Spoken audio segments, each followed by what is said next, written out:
He screamed with terror, burst the ropes, and galloped wildly off. The dragon swooped and turned to pursue them, and was gone. "That'll be the end of our poor beasts," said Thorin. "Nothing can escape Smaug once he sees it. Here we are, and here we shall have to stay unless anyone fancies tramping the long open miles back to the river with Smaug on the watch." It was not a pleasant thought. They crept further down the tunnel, and there they lay and shivered, though it was warm and stuffy, until dawn came pale through the crack of the door. Every now and again, through the night, they could hear the roar of the flying dragon grow and then pass and fade as he hunted round and round the mountainsides. He guessed from the ponies and from the traces of the camps he had discovered that men had come up from the river and the lake and had scaled the mountainsides of the valley where the ponies had been standing. But the door withstood his searching eye, and the little high-walled bay had kept out his fiercest flames. Long he had hunted in vain, till the dawn chilled his wrath, and he went back to the golden couch to sleep, and to gather new strength. He would not forgive or forget the thief, not if 1,000 years turned him to smouldering stone, but he could afford to wait. Slow and silent he crept back to his lair, and half closed his eyes.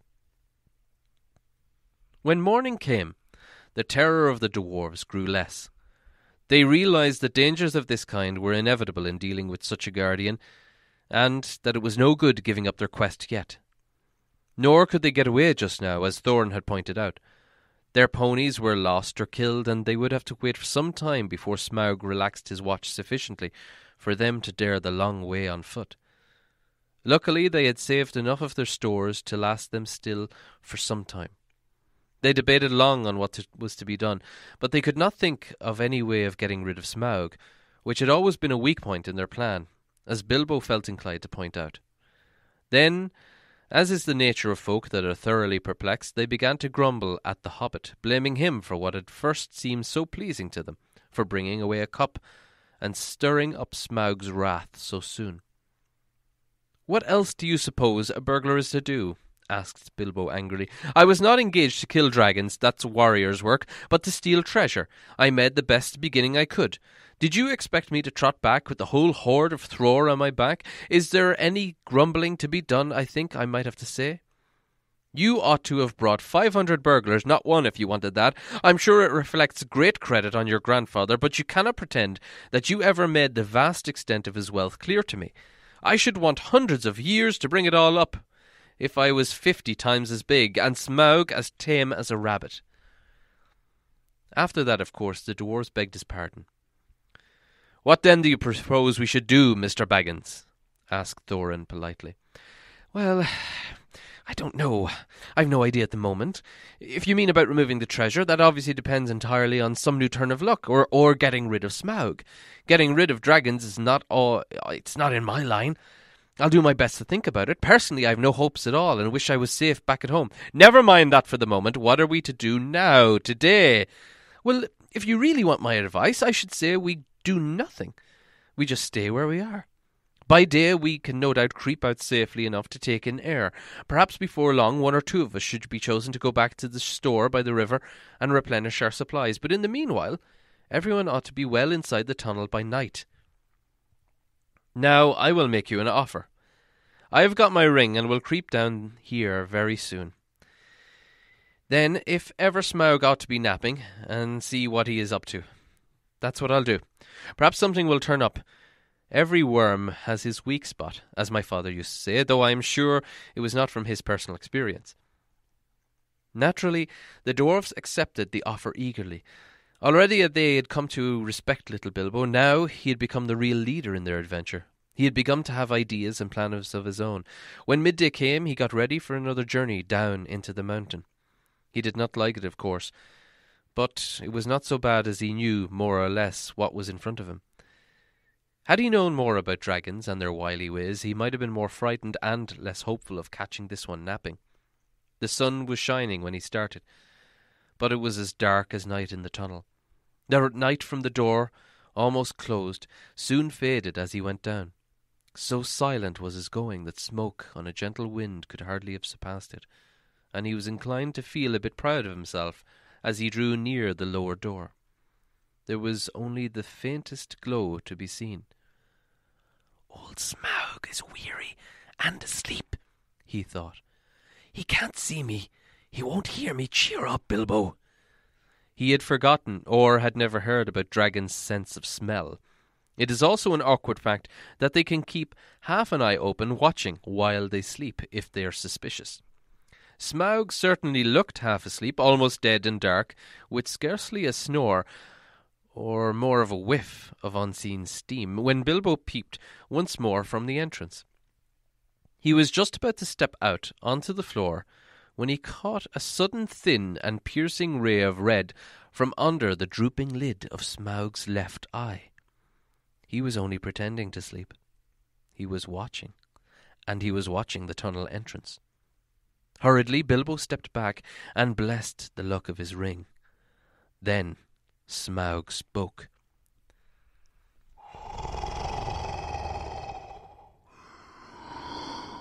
"Well, thief, I smell you.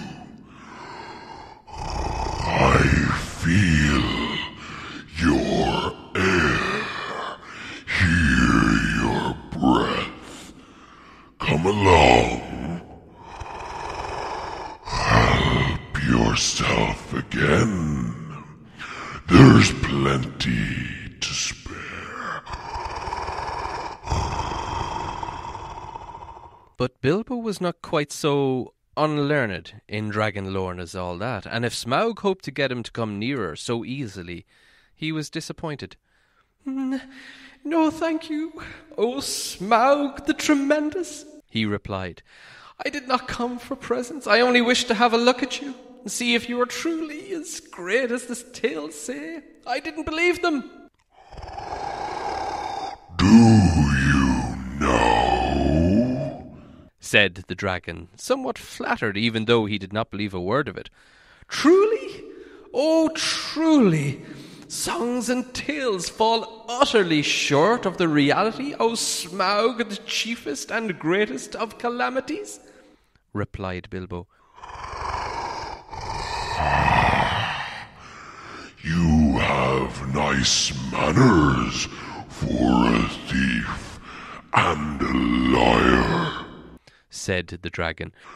"You seem familiar with my name, but I don't seem to remember smelling you before.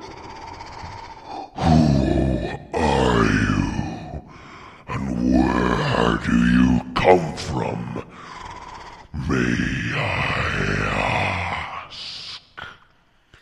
You may indeed. I came from under the hill, and under the hills and over the hills my paths led, and through the air. I am he that walks unseen." "So I can well believe," said Smaug. "but that is hardly your usual name." "I am the clue finder, the web cutter, the stinging fly. I was chosen for the lucky number." "Lovely titles," sneered the dragon.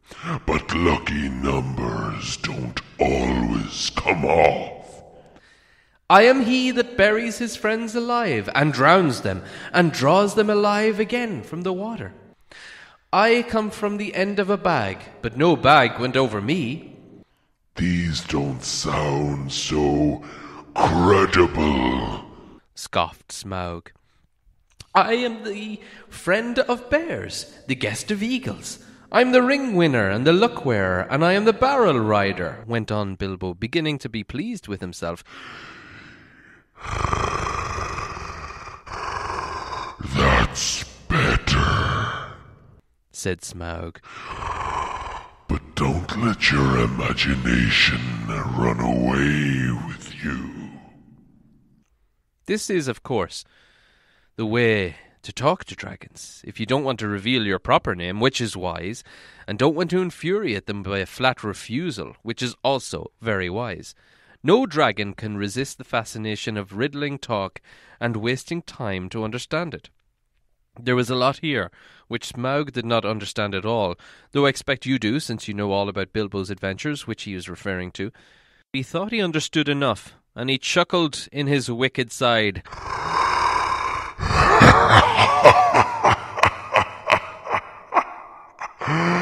I thought so last night.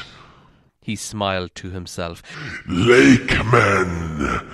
Some nasty scheme of those miserable tub-trading lakemen. Or I'm a lizard. I haven't been down that way for an age and an age. I'll soon alter that. Very well, oh barrel rider, he said aloud. Maybe Barrel was your pony's name, and maybe not, though it was fat enough. You may walk unseen, but you did not walk all that way. Let me tell you, I had six ponies late last night, and I shall catch and eat the others before long. In return for the excellent meal, I'll give you one piece of advice for your good. Don't have any more to do with dwarves. Dwarves? What dwarves? Said Bilbo in pretended surprise. Don't talk to me, said Smaug. I know the smell and taste of dwarf. No one better. Don't tell me that I can eat a dwarf-ridden pony and not know it. You'll come to a bad end if you go with such friends, thief barrel rider. I don't mind if you go back and tell them so from me. But he did not tell Bilbo that there was one smell he could not make out at all. A hobbit smell. It was quite outside his experience, and it puzzled him mightily. I suppose you got a fair price for that cup last night, he went on. Come now, did you? Nothing at all? Well, that's just like them.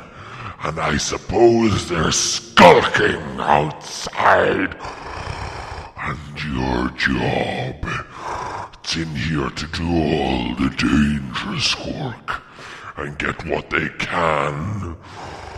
Well, I'm off looking for them. You will get a fair share, won't you? Don't believe it. If you get off alive, you'll be lucky.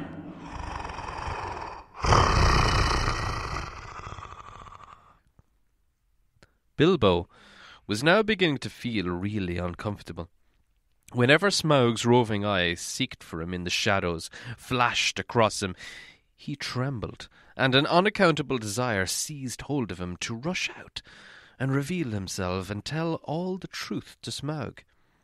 In fact, he was in grievous danger of coming under the dragon spell, but plucking up courage, he spoke again. You don't know everything, O Smaug the Mighty, he said. Not alone did gold bring us hither.